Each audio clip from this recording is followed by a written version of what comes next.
Welcome back to Inside the Philippines. I'm glad you're here, and I think you're going to want to stay for this one. The story you're about to hear comes from a man named Brendan. He's 63 years old, from Limerick in Ireland, and he spent nearly 4 decades as an electrician. Not a man who makes impulsive decisions. Not a man who doesn't do his homework. Not the type you'd expect to find himself standing in a hallway in Cebu City, shoes in hand, hearing something through a half-open balcony door that changed absolutely everything he thought he knew about the past 9 months of his life. He'd been careful. That's what makes this one different. He'd watched the videos, read the forums, done the research. He knew the warnings. He thought that was enough. He was about to sign some documents that day. He didn't sign them. And the reason he didn't is what we're here to talk about. This one's going to stick with you. Here's his story, in his own words. Right, so, my name's Brendan. I'm from Limerick, which some of you will know and most of you won't, and it doesn't matter much either way. I'm 63. I was an electrician for 38 years, commercial mostly, some industrial toward the end. I retired 2 years ago. That's the job spec, as it were. I'm not a man who talks about himself a great deal, so bear with me. I'll try to get through this without making it worse than it needs to be. The marriage ended in 2012. Her name was Sinead. She left. That's the short version, and it's also, if I'm being honest, the only version I've fully made peace with telling. She left, and she was entitled to go, and we sold the house eventually, or tried to. The house in Castletroy took years to actually shift. Legal back and forth. Neither of us in a particular hurry to be the one who finally let go of it, which is its own kind of madness when you think about it. 2 people who didn't want to be married to each other anymore, both holding on to the physical evidence of the marriage like it meant something different to the building than it did to us. The sale went through. I ended up with $158,000 and a 1-bedroom flat in the city that I can only describe as grand, if you're the type of person who enjoys staring at a wall. I still say the wife sometimes, not often, but sometimes. 11 years on, and the phrase still climbs out before I can stop it.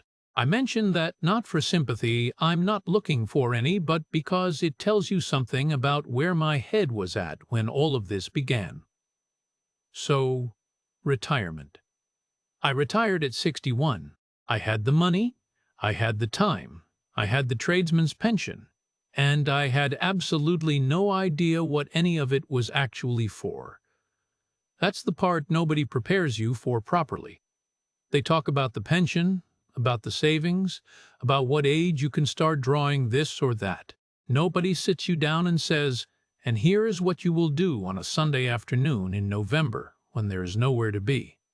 And nobody expecting you, and the silence in the flat has a specific quality that you didn't notice when you were working, because you were always too tired to notice anything.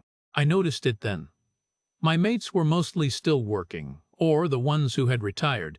They'd done it into a marriage and a house with grandchildren appearing at weekends, which is its own sort of chaos, but it's a populated chaos if you follow me.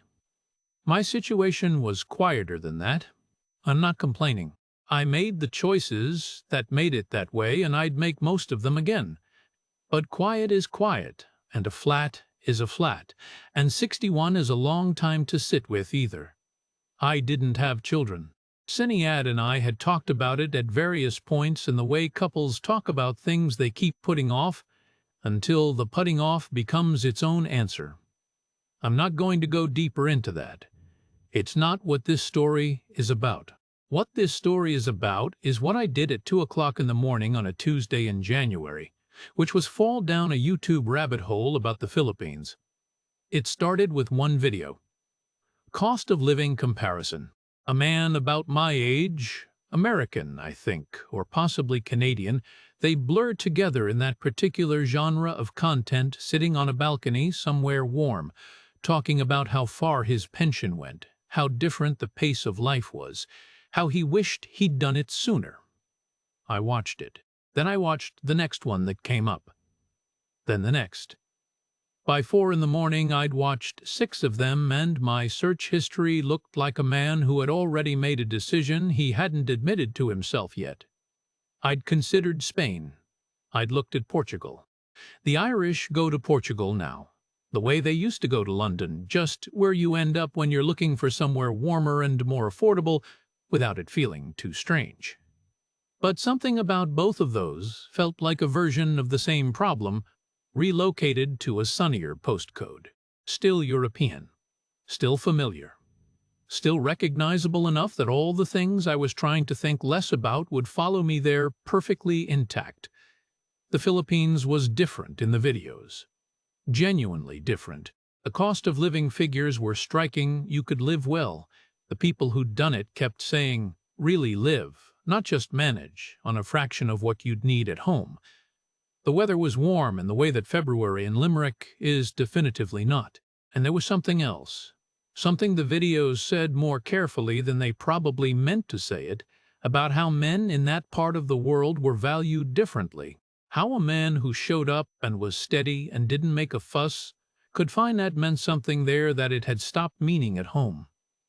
I want to be precise about this because I think it matters. I wasn't looking for a young woman. I wasn't sitting there at 2 in the morning constructing some fantasy. I was 61 years old and I was lonely in a way that had become so familiar, I'd stopped recognizing it as loneliness and started experiencing it as personality. I just wanted somewhere to be that didn't feel like waiting. I told myself I was doing research, which is, as I've since come to understand, exactly what you tell yourself when you've already made the decision and haven't worked up the nerve to admit it. I watched more videos. I read forums. I found the expat groups on Facebook. I spent 3 months reading other men's stories before I did anything at all, which I considered thorough and which I now consider to have been about 3 months of learning the vocabulary of a situation without learning anything that would actually protect me when I got there. But I didn't know that yet. At that point, I just knew I was going to go. I booked the flight in February. Economy class, Limerick to Dublin by bus, Dublin to Doha to Manila to Cebu. The whole journey took the better part of 30 hours, and I arrived feeling like something that had been posted rather than traveled. I'm not the type to pay extra for legroom. I've since reconsidered this position. I chose Cebu, the way I chose most things in my working life, by elimination and research rather than instinct. Manila came up constantly in the forums and constantly in the warnings. Too big, too chaotic, too much of everything, including the things you didn't want. The men who seemed happiest in the videos weren't in Manila. They were in smaller places. Cebu kept appearing as a reasonable middle ground. A proper city, real infrastructure, good hospitals if you needed them, but not so overwhelming that you spent your first week just trying to understand where you were. I read about the bars in Cebu City too, because it would be dishonest to pretend those chapters of the forums didn't exist. I read them, and I decided they weren't for me. I'm 63. I've never been the type, even when I was young enough that the type made more sense. What I wanted had nothing to do with that. Or so I told myself, and I believe I was telling the truth. The heat when I stepped out of Mactan Cebu Airport was something I was prepared for intellectually and completely unprepared for physically. It was like opening a tumble dryer and stepping inside it. March, mid-morning, and the air had a weight to it that Irish air simply doesn't have. Diesel and something frying somewhere nearby, and underneath it all, a sweetness I couldn't identify. The traffic was immediate and total, and seemed to operate on principles I couldn't yet decode. I took a grab to the guest house I'd booked in a quiet enough part of the city. Clean, simple, fan rather than air conditioning, because I thought I'd acclimatize faster that way. I didn't acclimatize faster. After 4 days, I paid the upgrade. The first 2 weeks I was careful in the way that I am always careful with anything new, methodically, a bit slowly, checking my understanding before I committed to anything. I ate where I could see the food being prepared. I found a turo near the guest house where you pointed at what you wanted from metal trays. Rice, adobo, some kind of fish I couldn't name but which was very good and paid about 80 for a full meal, which is roughly 130. That part of the videos had not been exaggerated. I didn't go to bars. I walked. I went to the SM City Mall once because it was raining and I needed to get out of the guest house, and I spent an hour in a hardware section on the 4th floor that made me feel briefly and completely at home. I watched the jeepneys navigate intersections that appeared to have no rules. I drank San Miguel in the evenings, the pale, not the strong red horse that some of the expat forums recommended, and which, based on what I read, seemed specifically designed to cause decisions you'd regret. I was proud of myself for being careful. I want to be honest about that because the pride is part of the story. I had done the reading, I knew the obvious traps, and I was successfully not falling into them. A man with 38 years of electrical work behind him learns to respect the difference between a system that looks safe and one that actually is. I thought I was reading this one correctly. The third Sunday, I went to Mass at the Basilica Minore del Santo Niño in the old part of the city. Partly habit. I'm not a devoted man, but I'm Irish, and Mass on Sunday is more cultural reflex than theology at this point in my life. Partly because it was, as I've said, the one place in Cebu City where it seemed like nobody was trying to sell me anything. The Basilica is something. Old stone, dark inside after the brightness of the street, the smell of candle wax and incense that is the same in every Catholic church in every country I've ever been in. It was full. I found a seat near the middle. A woman was sitting 2 rows ahead of me, alone. In my experience of Filipino churches, which was admittedly limited to 3 Sundays, women didn't usually sit alone. They sat in family groups or with friends. She sat alone and she didn't look uncomfortable about it. After Mass, she turned and spoke to me. Just like that, no preamble. Asked, in perfect English, whether I'd found the homily as long as she had. Said the priest had a gift for saying things at considerable length. I laughed. I want to note that because I don't laugh easily, and I'm aware of it, it just came out. Her name was Joy. She was 37. A bookkeeper at a small shipping company not far from the port. She had a daughter named Anya, 8 years old, who was at her grandmother's that Sunday. She was composed in a way that I found immediately credible, not performing composure. Just actually composed. She asked questions and listened to the answers. When I told her I was a retired electrician from Ireland, she didn't ask what Ireland was like or whether I knew someone's cousin in Dublin. She asked what kind of electrical work, commercial or domestic. I said commercial mostly. She said her office had been having problems with a breaker that kept tripping, and nobody could figure out why. I told her it was probably an overloaded circuit. She said, probably. We had coffee nearby afterward. She suggested a small place she knew, nothing fancy, plastic chairs and a ceiling fan that moved the air around without doing much about the temperature. I bought the coffee. She didn't suggest that I buy it, and she didn't make a performance of offering to pay. She just thanked me when it arrived in the matter-of-fact way of someone who has been thanked for things enough times to know what genuine thanks sounds like. Over the following weeks, I saw her most Sundays. Sometimes she brought Anya. The girl was serious in the way that some children are watchful, not unfriendly, but conducting her own quiet assessment of the situation. She ate her Jollibee chicken with great concentration. I watched her, and I thought about things I don't usually let myself think about. At Jollibee one Sunday, Joy said quietly that I didn't have to keep doing this, meaning the coffees, the lunches, the small things I'd been doing without being asked. I said I wanted to. She said she knew. That's why she wasn't stopping me. I found this charming. I want to be clear that I still find it charming, in a way, even knowing what I know now. It was a perfectly constructed thing to say. It was also possibly true. I've thought about it enough times since that I've stopped being able to tell the difference. And perhaps that's the point. She told me once, not dramatically, just as information, that Anya's father had been a mistake that gave her her greatest blessing. She said it with the finality of a woman who had processed this thoroughly and filed it away. I registered it as dignity. I moved on. I never asked more about him. Looking back now, and I've looked back at this particular moment more times than I'd like to admit, I should have asked more about him. But I didn't ask because I didn't want to seem like I was investigating her.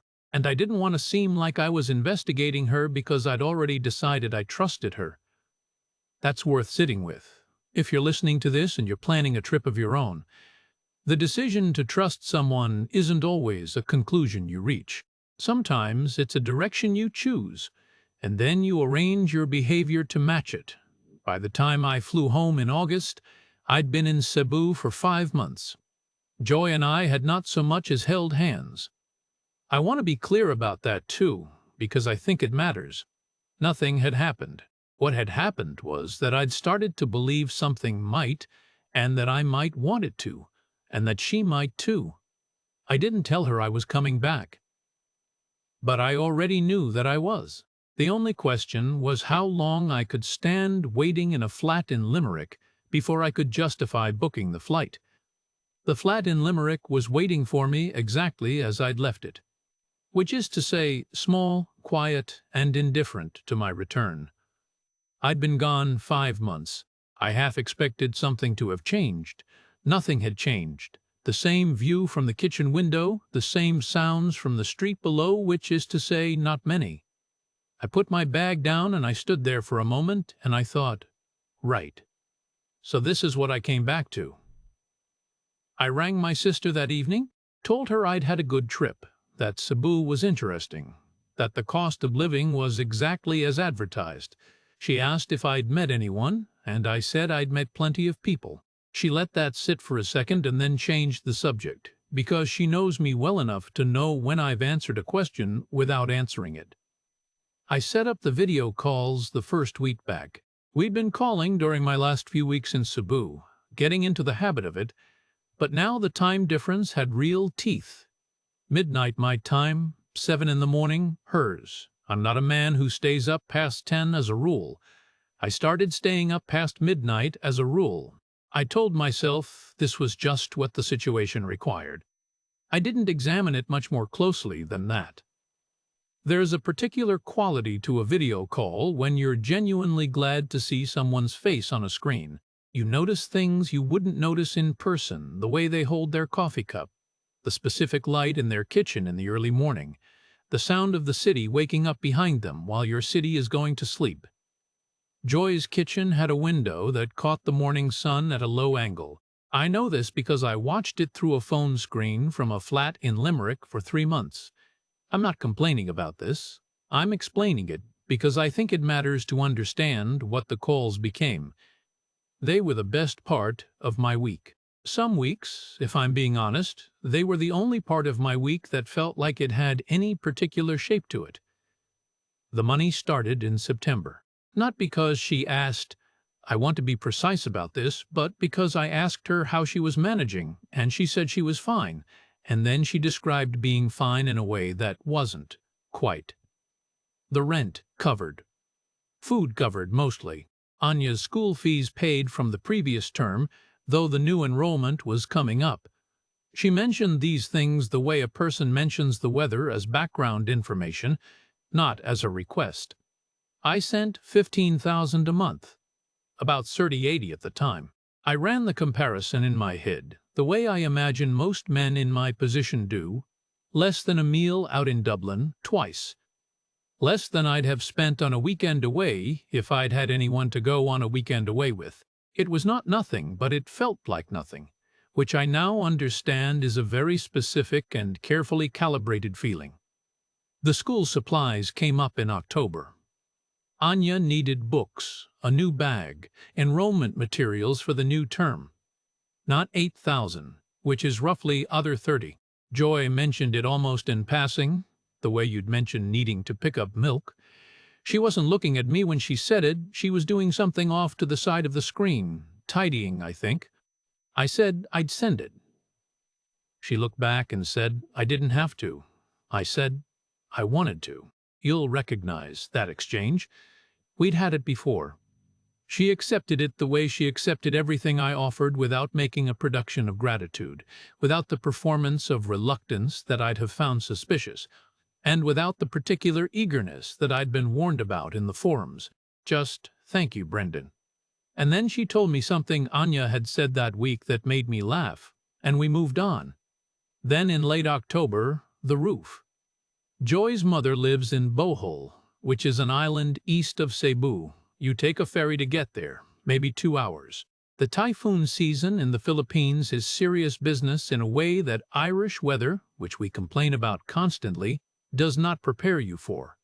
Joy told me her mother's roof had damage. Old structure, corrugated sheeting, and the rains were coming. She wasn't asking. She was, she said, trying to figure out options. I spent 38 years as an electrician. I've been on enough job sites to have a functional understanding of what a damaged roof means when serious weather is incoming. It means water damage to everything underneath. It means structural problems that compound. It means an emergency that could have been a manageable cost becomes a catastrophic one if you leave it too long. A leaking roof before a typhoon is not a manipulation. It's a leaking roof before a typhoon. I sent 85,000. That's approximately 2,100. I want to stop here for a moment because I think this is important for anyone listening. That was a real amount. That wasn't 8,000 for school supplies. That was a sum that required me to think about it for more than 30 seconds. And I thought about it. I did the thinking.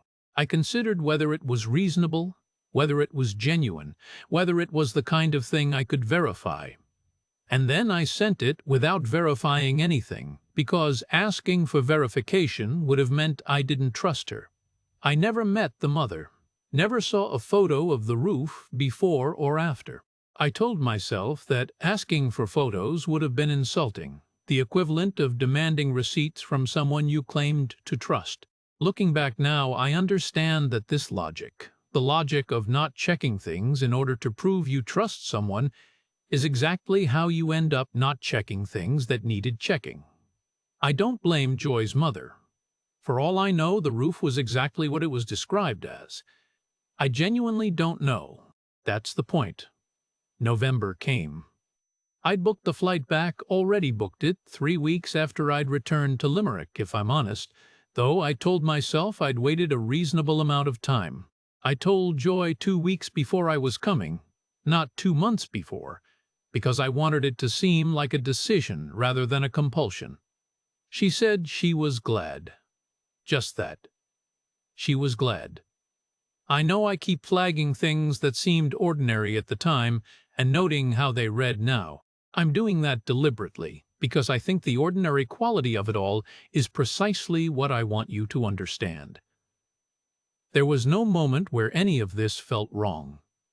There was no alarm I suppressed, or warning I ignored. It just felt like a man and a woman figuring out a difficult situation with some care and some patience. I know now that the most effective long games don't feel like games while you're inside them. They feel like life. I booked the flight. I went back, and the visit that was coming would change the terms of everything. Not suddenly, not with any obvious rupture, but in the way that terms always change when someone moves from possibility to something more like probability, and the people around that possibility start to make different kinds of plans. I didn't know that yet. I just knew I was going back to Cebu, and that the midnight calls would stop being necessary, and that felt, at the time, like progress. She was there at arrivals with Anya. I wasn't expecting that. I'd told Joy my flight details, but I hadn't asked her to come, and the airport at Mactan is a bit of a journey from the part of the city where they lived. But there they were. Joy composed as ever, and Anya holding a piece of cardboard she'd clearly made herself, with Brendan written on it in large, careful letters and a drawing underneath that I think was meant to be a plane but could charitably have been a few other things. I'm not going to make more of that moment than it was. I'm also not going to pretend it didn't affect me, because it did. A 63-year-old man who spent Christmas Day alone, 11 years running, looking at a child who'd drawn him a sign and written his name carefully in the middle of it. That's not nothing. I'm not made of stone. Right, so November. I stayed at a guest house the first week, same as before, different one, slightly nicer, still basic. It felt like the correct thing to do. I wasn't going to assume anything about the arrangement, and Joy hadn't suggested otherwise. But within a few days, the geometry of the situation became clear in a way the video calls hadn't quite conveyed. Her apartment was one room. I'd known this in the abstract she'd described it. I'd imagined it. But seeing it was different. One room plus a bathroom that you had to turn sideways in. Anya's school things were stacked in a corner. The kitchen was a hot plate and a small refrigerator. Joy worked her bookkeeping job 5 days a week, took Anya to school, came home, cooked, helped with homework, and they slept in the same bed because there was only one. The $15,000 a month I'd been sending, about $30-80, I could now see exactly where it had gone. It had gone on, keeping that room, on food, on Anya's things, on the ferry to Bohol and back when Joy's mother needed something.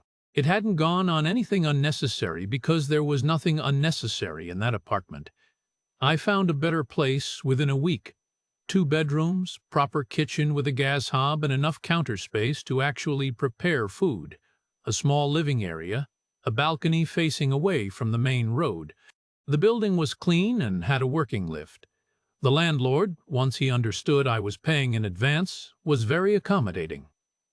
6 months in advance, $44,000. At current rates, that's roughly $2,300, but at the time it came to about $10,200. I ran the comparison I always ran, less than 2 months' rent on a similar place in Limerick, which is true, and which is, as I've said before, exactly the kind of arithmetic that makes sensible amounts feel negligible. Joy said, I didn't have to do this. I said I knew. She moved in with Anya the following weekend. I helped carry things, which didn't take long given how much there was. Anya chose her room with the seriousness of someone making an important decision, walked around it twice, and announced it was acceptable. Joy made sinigang that evening, pork and tamarind broth, sour and rich at the same time, and the 3 of us ate at a table for the first time, and I thought something I wasn't going to let myself think out loud yet. The sister came to dinner the following week. Joy's older sister, Lorna, and her husband, Romy, a quiet man who worked in logistics and said little but watched everything. They brought lumpia, which was very good. Lorna was warmer than Joy in a performative way, complimentary in a fashion that felt like an assessment dressed as friendliness. I've been evaluated by site managers with more subtlety. Over the meal, the conversation moved naturally, as conversations do, around the family. Lorna's children, 3 of them, various ages, various schools. The middle one was bright, apparently, possibly university material, though the fees were significant. This was mentioned not as a request. It was mentioned as a fact about a world in which university fees exist and are significant. I want to be clear about what happened next, because I think it's important for anyone listening who's been in a similar situation and is about to tell themselves they were manipulated. I wasn't manipulated. I walked into it. Nobody asked me for anything. Nobody made a face or let a silence hang. It just became apparent as the evening went on that there was a need in the room, and I am constitutionally incapable of sitting in a room with a need in it and pretending I haven't noticed. It's the same instinct that makes me fix things. I sent Lorna's family $2,000 for school fees a few days later, about June 90. Joy thanked me quietly. Lorna texted at some length about how this was God's blessing on our family. I noticed she said, our family. Looking back, that was a thing to notice. At the time, I found it touching. There were other things I noticed during those 6 weeks and filed incorrectly. Joy checking the angle of my phone screen when I was texting. I read it as curiosity about what I was doing, the natural attentiveness of someone who lived with another person. Her own phone was always face down when she wasn't using it, always on silent. I read this as respect for our time together, a quiet person's way of being present. And there was a name mentioned once, in passing, toward the end of November. Joy's cousin, she said, Maricel. Very helpful with Anya sometimes, watches her when Joy has to work late. She said it the way you'd mention a fixture of ordinary life, unremarkably, briefly, moving straight on to something else. I didn't register the name. I had no reason to. I flew home 2 days before Christmas, because Joy had said it made more sense for me to be with my family, and I didn't tell her that my family consisted of a sister who lived in Cork and a mate named Jerry who'd probably be in the pub. I packed a Balikbayan box before I left the first time I'd done it, having learned that you were expected to bring something back or send something ahead, that arriving empty-handed was a genuine social failing. Chocolates, some Irish things, toys for Lorna's children, and for Anya, a good jumper for Joy's mother in Bohol that I'd never met. I sent it by courier. It cost Adisati to ship and took 3 weeks to arrive, and Joy sent me a photo of them opening it that I looked at more times than I'll admit. Christmas Day in Limerick. The flat. I video called at midnight, Joy's 7 in the morning. She was in the new kitchen I'd paid for, making rice. The window caught the morning light at the same angle it always did. I thought, I could do this. I actually thought that. And when the call ended, I sat there in the dark, and instead of watching YouTube about retirement destinations, I opened a browser tab and started reading about the 13 bias spousal visa, which requires, as it turns out, that you be legally married to a Filipino citizen. Which means, in practice, that you have to be able to get married first. Which means, and this is a thing I read carefully, a thing I understood, that your intended partner needs to be legally free to marry. I read that.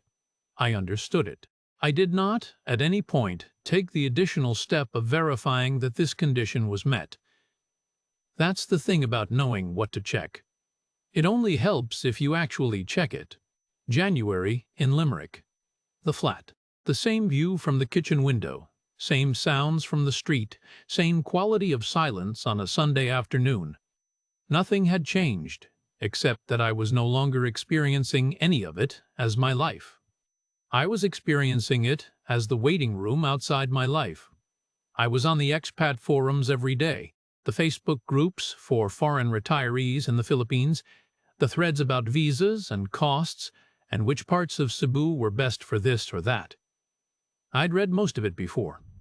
Now I was reading it differently, not as research, but as logistics. There's a distinction between those two things, and I was aware of it, and I didn't stop. The 13AS spousal visa kept coming up. It's the marriage visa. You apply for it after you've legally married a Filipino citizen, and if approved, it gives you permanent residency. No deposit required, unlike the retirement visa, which asks you to park somewhere between $10,000 and $50,000 in a Philippine bank, depending on your age. The 13ARA is cleaner, simpler, designed for exactly the situation I was imagining myself to be in. What I understood, reading the relevant pages carefully, your partner needs to be legally free to marry. The Philippines has no divorce, only annulment, which costs somewhere between 300,000 and 800,000 pesos, roughly 5,000 to 13,000, and takes years even when it goes smoothly, which it rarely does. I read all of this. I filed it under useful context. My sister rang twice a week through January. I told her nothing. Not because I thought she'd disapprove, though she might have. She's practical in the way that Cork people tend to be. But because saying it out loud would have made it available for scrutiny. What I had in my head was a plan that I believed in. I wasn't ready for it to become a conversation. I recognize now that protecting a plan from the people who know you best is not the same as being private. It's being afraid of what they'd see. I wasn't afraid of being talked out of it. I was afraid they'd ask one question I hadn't asked myself. I flew back to Cebu in February. Third visit. The heat at Mactan arrivals by this point felt almost familiar, which I found faintly alarming. Joy was there alone this time. Anya was at school. We took a grab to the apartment and had coffee on the balcony in the morning light, and it felt like arriving somewhere rather than visiting it, which was the feeling I'd been chasing without knowing how to name it. I bought the ring on the third day. There's a jeweler near the SM Seaside Mall. A proper place, glass cases, a woman who took the task seriously and didn't try to upsell me on anything I hadn't asked about. I told her what I was looking for. Not cheap, not extravagant, something a woman who wore the same two dresses on alternating Sundays for 6 months would not find embarrassing. She showed me several.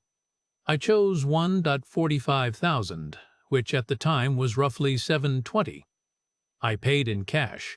I'm not the type to carry that kind of cash as a rule, but I'd taken it out that morning because I'd already decided. I told nobody. I carried it around in my jacket pocket for 2 days. The proposal was on a Tuesday evening. The apartment I was paying for. The kitchen Joy had made her own. Anya asleep in the room she'd chosen with such deliberateness. I'm not going to dress this up into something it wasn't. I'm not a man who gets down on one knee and makes speeches. I said what I wanted to say, which was that I thought we could make something of this, and that I'd like to, and I had a ring which I produced from my jacket, and I asked her. She looked at the ring, then at me. Then she asked if I was sure. I said yes. She asked again. Was I sure? She said it carefully, twice, with what I took to be the hesitation of a woman who didn't want me to do something I'd regret on her account. I said I was certain. She said yes. I want to say that slowly because I'm aware, telling it now, of how it sounds. She asked me twice if I was sure, and I, a man who has spent his whole working life checking things twice before he touched them, who never connected a circuit without reading the diagram first, who had never once in 38 years said a system was safe before he'd confirmed it was safe. I took her reluctance as modesty, as the kind of care a serious woman takes before accepting something she actually wants. I found it touching. It was the most expensive touch of my life. The ring went on. Anya found out in the morning and received the news with her characteristic measured seriousness, and then asked if this meant he was going to live here. And Joy said probably yes, and Anya considered this for a moment and said that was fine, and went to school. Within a week, Joy raised the paperwork. Not in an alarming way, in the practical way of someone who knew how bureaucratic processes worked and understood that they needed to be started early. She had a list, the documents we'd each need for the marriage application, the timeline for processing, the offices we'd need to visit in sequence. She knew which ones had queues on which days. She knew which required certified translations and which didn't. I attributed this to Filipino practicality. They know how to navigate their own systems, I thought. Of course she knows the process. Why would she not know the process? Looking back, she knew the process the way someone knows a route they've thought about walking for a long time. Not someone who had looked it up. Someone who had been tracking it. She asked about my financial documents, what proof of income I could provide for the visa application, what bank statements would be required, what the Irish pension documentation would look like, translated. I began gathering these. It didn't feel like an unusual request. It is not, in itself, an unusual request. When you apply for a spousal visa, you need to demonstrate financial self-sufficiency. I was self-sufficient. I had juverin 15,000 in an account I checked too often and a tradesman's pension that covered my basics. The paperwork was all real. I had nothing to hide. By this point I had spent, across everything, approximately 38,000. Monthly support, school fees, the roof in Bohol, the advance rent, the Christmas box, the ring, 3 flights, and the associated costs of being in Cebu for weeks at a time, a solicitor's phone consultation back in Ireland. I considered myself still to be at the beginning of the expenditure. The property I was assembling wasn't a number I was tracking too carefully. That's the other thing about not checking. It applies to the columns as well as the boxes. Joy mentioned, somewhere toward the end of the second week, that her cousin was coming, Maricel, the one who helped with Anya sometimes. Coming for a week, she said. Just a visit. Family. I said grand. I meant it. I was engaged. I was gathering paperwork. I was 3 weeks away from what I believed was the beginning of a second life. A cousin visiting for a week was the least of my concerns. I had no concerns. That was the problem. Maricel arrived on a Monday with a rolling suitcase and the energy of someone who had been looking forward to something. She was Joy's age, maybe a year or two older, loud in the way of a person who fills rooms as a matter of habit, always talking, always laughing. But the laughter never quite reached her eyes when she was looking at me. She'd look, and then look away. It was the looking that I noticed. Not suspicious, exactly. More like inventory. I didn't dislike her. I want to be fair about that. She was perfectly pleasant to me, called me Kuya Brendan, which is a respectful term in Tagalog, older brother, a mark of consideration. She brought food when she arrived, pancit from a place she said was very good, and she was warm with Anya in the natural way of family rather than the performed way of someone trying to impress. If I'd been asked in that first day or two what I thought of Maricel, I'd have said fine. A bit much, but fine. What I'd have struggled to explain was the feeling of pressure the apartment took on after she arrived. Nothing you could point at. Just a quality to the air, like the atmosphere before a storm that hasn't broken yet. Joy was slightly different with Maricel there, slightly more alert, if that makes sense. As though she was running 2 conversations at once, one with me, one with Maricel through glances and small adjustments I couldn't read. The paperwork conversations became more frequent that week. Joy would produce a document, explain what it was for, indicate where my signature or initials might eventually be needed. She was always careful to say, not the final documents, just the preparatory paperwork, just to have things in order. I'd ring my solicitor friend Declan in Limerick. He does property law mainly, not immigration, but he's a careful man, and describe what I could, and he'd say it sounded reasonable and to make sure I understood what I was signing before I signed it. Sound advice. Advice I was still in the process of following. The day it happened was a Thursday. 4 days into Maricel's visit, I went to a hardware store in the late morning. There's one I'd found near the old port area. A proper hardware store, floor-to-ceiling shelving, the smell of metal and oil and cut timber that is the same in every hardware store in every country I've ever been in. I find hardware stores restful. They make sense to me. Everything is what it appears to be, and costs what it costs, and does what it does. I spent about 40 minutes there, bought a few things I didn't particularly need, and headed back. The apartment door was unlocked. That wasn't unusual. Joy often left it unlocked during the day. I could hear voices on the balcony as I came in, Tagalog, which I couldn't follow, and then English, mixed in the way people mix languages when they're thinking in one and speaking in another, when they've stopped being careful about what language they're using because they believe they're alone. I paused in the hallway to take off my shoes. This is important. I want you to understand that I wasn't listening at doors. I wasn't suspicious. I paused to take off my shoes because I always take off my shoes in the hallway. It's a habit I'd picked up in the Philippines. You take your shoes off at the door, everyone does, and I'd adopted it without thinking. I was standing there in my socks, one hand on the wall, And I heard Joy say something in Tagalog that I didn't understand. And then I heard Maricel respond in English. She said, "He seems serious. Just don't let him find out about Gerald before the papers go through." I stood still. I don't know how long. Probably 30 seconds. It felt considerably longer, the kind of time that has a different density than ordinary time. I was aware of the heat of the apartment, the sound of a jeepney somewhere below on the street, the particular quality of silence that follows a sentence you aren't meant to hear. I put my shoes back on. I left. I walked to a 7-Eleven 2 streets away. I bought a coffee. I sat at the small counter by the window and looked at the street and did not drink the coffee. Gerald. I turned the name over. It was a name. A specific name, not a category or a possibility. A name that Maricel had used in a sentence about papers and finding out, and the particular structure of that sentence meant something that I was not going to be able to understand, no matter how long I sat with the coffee I wasn't drinking. I walked to my guest house. I'd kept the guest house throughout this visit. I'd kept it every visit, always, and something in me recognized now why I'd never fully relinquished it.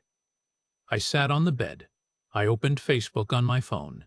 I typed Gerald and then Joy's surname, which I knew from the documents she'd shown me, the documents we'd been gathering for the marriage application. The profile came up on the second search. A man in his 40s, Davao City, which is in Mindanao, southern Philippines, 600 kilometers from Cebu. Profile photo, a family photo. Himself, smiling. And beside him, younger by several years but recognizable without any question, Joy. I scrolled, marriage announcement, 2009. Congratulations to Gerald and Joy. I put the phone face down on the bed. The Philippines has no divorce. I knew this. I'd read it carefully. I'd filed it under legal context and moved on. I knew it the way I knew a lot of things accurately, theoretically, without applying it to the specific situation I was in. The Philippines has no divorce, which means a marriage that happened in 2009 and hadn't been formally annulled was, as far as the law of this country was concerned, still a marriage. Gerald and Joy were married. Gerald was alive. Joy could not legally marry me. The 13A visa that required me to be legally married to a Filipino citizen could therefore never be obtained by marrying Joy. The apartment I'd paid 6 months advance rent on existed, under certain property law conditions, as a marital asset in a marriage I hadn't known existed, the documents I'd been about to sign. I sat on the bed for a while longer. I'm not going to pretend I remember exactly how I felt, because I'm not sure feeling is the right word for it. It was more like the specific sensation of running a diagnostic on a system and finding a fault at the source, not rage, not tears. The cold, exhausted understanding of a man who has just found the defect that explains everything and who knows, with the precision of someone who has spent decades doing exactly this kind of work, exactly where he went wrong and exactly when he should have looked. I should have checked the civil registry. That's a thing you can do in the Philippines. It's a public record. You can verify a person's civil status, married, single, annulled, before you proceed with anything. It costs almost nothing.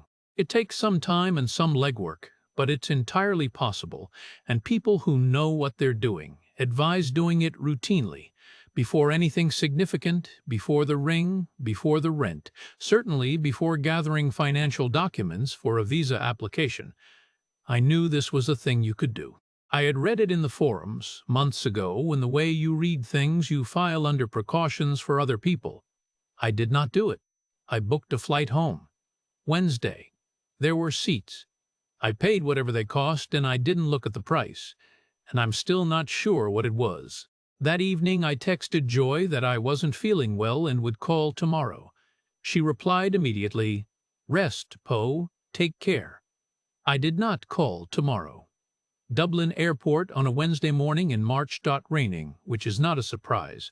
I took the bus to Limerick, Because I'm not the type who takes a taxi from the airport when the bus exists. I sat at the back and watched the motorway and didn't think about anything in particular, which is a thing I've learned to do over the years and which I was glad of then. I got back to the flat. I put my bag down. I sat at the kitchen table. I'm going to tell you what it cost. Not because I think the number is the point, but because I think putting it in a list the way you'd itemize a job invoice is the only way I know how to look at it without flinching too much. Monthly support, 9 months, approximately $30,420.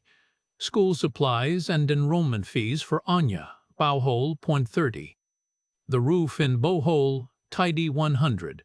Apartment advance rent, 6 months, $130,200. School fees for Lorna's children, 190. The ring, .720. Flights, accommodation, and daily costs across 3 visits over the course of a year, approximately $9,500. The Christmas Balikbayan box including shipping, 5 OTD. A solicitor consultation that turned out to ask the wrong questions, 20T. Miscellaneous meals, transport, small things I can't account for individually, approximately 1,200. A flight home I didn't look at the price of, probably 50-80. Total, approximately 42,000. I have 16,000 remaining. I want to be clear that I'm not destroyed by this financially. I'm aware, as I sit here telling you this, that I'm luckier than some of the men I've read about in those forums, the ones who put property in someone's name or emptied their entire savings or borrowed against their pension. I didn't do those things. I lost 42,000 euros and 9 months of something I believed was real, and I walked away with more money than many people have and considerably less certainty than I started with. I'm not sure that's a comfort. It's just the math. For 6 weeks, I told nobody. My sister rang twice a week, as she does. I told her I'd decided the Philippines wasn't for me, that I'd looked at it carefully and it didn't suit, that I was thinking about Portugal. She said that sounded sensible and asked if I wanted to come to Cork for a weekend, and I said maybe soon.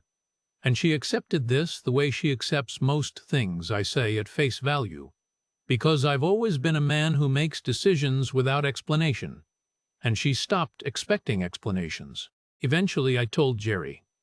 Jerry's a plumber I've known since 1987, which means he's known me longer than Sinead did, and has absolutely no illusions about my character. I told him the whole thing, which took about 20 minutes, and he listened without interrupting, which is something he's good at. When I finished, he said, "Jesus, Brendan," then nothing for a bit. "Then, do you want to go for a pint?" I said yes.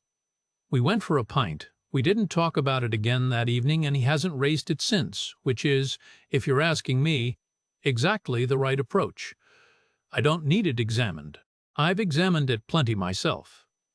I want to tell you what I actually think happened, because I've had enough time now to think about it without the particular distortion that fresh humiliation brings. Joy was a woman in a difficult situation who found a practical solution to it. She was legally married to a man she no longer lived with, in a country with no divorce, facing the prospect of raising a child alone on a bookkeeper's salary in a city where a decent apartment costs more than she earned. Into this situation walked a retired Irish electrician with $588,000 in an account and the specific vulnerability of a man who has spent a decade being alone and wants very badly to stop. I don't know whether Joy felt something for me. I've thought about this more than I expected to. I think it's possible she did. I think the most effective long games are ones where the person running them has found a way to believe in them, too. Not entirely, not without the other thing underneath, but enough to make the warmth feel real because some of it is. That's not exoneration, but it's also not the cartoon version, where there was nothing real at all, and every smile was performance, and every moment was cold calculation. Gerald knew nothing, as far as I can tell. He was in Davao, living his own life, legally married to a woman who was in Cebu building a different one. Joy was never charged with anything. Bigamy charges are rarely pursued in situations like this. The legal system is slow and the circumstances are common enough that there's no particular appetite for it. The apartment lease expired. I had no legal claim on anything. I had no recourse. That's the other thing I want to say clearly. There was nothing I could do afterward. No complaint to file, no money to recover, no authority that was going to take much interest in an Irish man who gave money to a woman he wasn't married to and found out she was already married to someone else. The situation sits in a legal gray area that is entirely unresolvable. All I could do was leave. So, here is what I know now that I didn't know then, or rather knew and didn't act on. There is a civil registry in the Philippines. It's a public record maintained by the Philippine Statistics Authority. It contains civil status records, births, marriages, deaths, and you can access it. Not instantly, not without effort, but you can do it. You can verify whether the person you're planning to marry has ever been married before, and whether that marriage has been formally annulled. This costs almost nothing. It takes legwork and time, but it can be done before you buy a ring, before you pay 6 months advance rent, before you gather your bank statements and your pension documentation for a visa application you were never going to be able to use. I knew this was a thing you could do. I read about it in forums. I filed it under things other men needed to check, men who were less careful than me, men who hadn't done the research. Check the civil registry. I'm asking you directly now, before the ring, before the rent, before you've decided she's different from the stories you've heard, before you've invested enough emotionally that checking feels like an insult to the trust you've already decided to give. Check it. That's the whole lesson. Everything else is just the path I took to get to it. I still have 116,000. I'm still in the flat in Limerick. I've looked at Portugal twice since I got back, and both times I've closed the tab without booking anything. I don't watch YouTube videos about retirement destinations at 2 in the morning anymore. I go to bed at 10 mostly, like a man my age probably should. I'm not broken by this. I want to be clear about that too. I've had worse. The divorce was worse. The decade after the divorce was worse. This was 42,000 euros and 9 months of a story that turned out not to be what I thought it was. I'm 63. I have money and time and a flat that's small but functional, and somewhere there's probably a version of the future I was looking for that doesn't require me to have failed to check a public record first. I'm not sure I believe that yet. But I'm working on it. That's Brendan's story, and I want to take a moment before we close, because I think it deserves one. What you just heard is not a story about a naive man. Brendan researched the Philippines thoroughly. He avoided the obvious traps. He chose Cebu over Manila for the right reasons. He kept his guest house every visit. He was, by any reasonable standard, more careful than most. And yet, 42,000 euros, 9 months. One sentence overheard through a half-open balcony door. Here's what I want you to take from this. If you're watching inside the Philippines because you're planning something similar, the Civil Status Registry in the Philippines is a public record. You can access it. The Philippine Statistics Authority maintains records of all registered marriages. Before you propose, before you pay rent on anyone's behalf, before you gather a single financial document for a visa, verify civil status. It's not an insult to the relationship. It's the one check that Brendan knew about and trusted himself not to need. I also want to acknowledge something that Brendan acknowledged himself. Joy was not a cartoon villain. She was a woman in poverty, legally trapped in a marriage she couldn't afford to exit, with a child to support and very few options.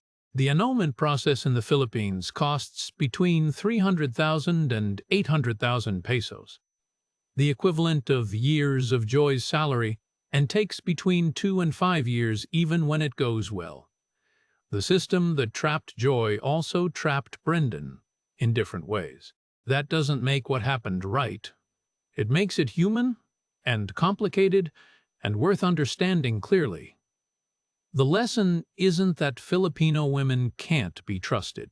The lesson is that the Philippines operates under legal and cultural frameworks that are genuinely different from what most Western men expect, and that love, or the convincing appearance of it, does not suspend those frameworks. Knowing the theory, as Brendan told you himself, does not protect you from the feeling. Check the registry. Share this video with someone who needs to hear it, and we'll see you on the next one here at Inside the Philippines.